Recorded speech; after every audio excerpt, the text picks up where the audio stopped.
Hello, it's Monday of the fifth week of Lent, and today's gospel is from the Gospel according to John. Jesus went to the Mount of Olives, but early in the morning he arrived again in the temple area, and all the people started coming to him, and he sat down and taught them. Then the scribes and the Pharisees brought a woman who had been caught in adultery, and made her stand in the middle. They said to him, "Teacher, this woman was caught in the very act of committing adultery. Now in the law, Moses commanded us to stone such a woman. So what do you say?" They said this to test him, so that they could have some charge to bring against him. Jesus bent down and began to write on the ground with his finger. But when they continued asking him, he straightened up and said to them, "Let the one among you who is without sin be the first to throw a stone at her." Again he bent down and wrote on the ground. And in response they went away one by one, beginning with the elders. So he was left alone with the woman before him. Then Jesus straightened up and said to her, "Woman, where are they? Has no one condemned you?" She replied, "No one, sir." Then Jesus said, "Neither do I condemn you. Go, and from now on do not sin anymore." The Gospel of the Lord. Praise to you, Lord Jesus Christ. One of the saints who I feel the closest connection to, is a man named Alberto Hurtado. He was a Jesuit priest in Chile, and he's quoted as having said, "When you look deeply into the eyes of Christ, you will never forget it." And that's an experience that I think all of the people in the gospel have today.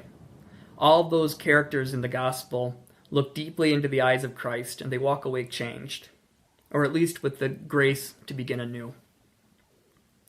The personal encounter which is most apparent is the interaction between Jesus and the sinful woman. Now for a moment, forget about all the other action and just focus on Jesus and that woman. She has probably hurt a lot of people through her actions.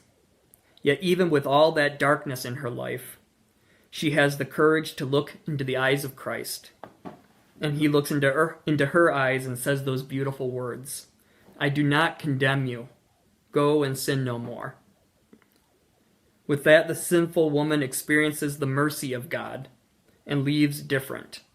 She looks deeply into the eyes of Christ, and she will not forget it. The scribes and the Pharisees too have an experience of the mercy of God.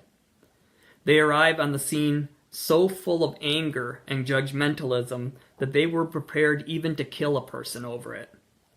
But Christ heals them too. The sin of judging others is a serious sin, but Christ in his mercy relieves the men of the gospel of that terrible weight. Just like the sinful woman, the scribes and the Pharisees walk away changed from their encounter with Christ. Judging other people is too great a burden for any person to carry. So God in God's mercy has taken that burden from us. The men in the story are healed of their anger and judgmentalism, and they walk away changed, and they will not forget that. Today is a good day to experience the mercy of God. Right there where you are in your home, right now is a great moment to open yourself to encounter Jesus Christ.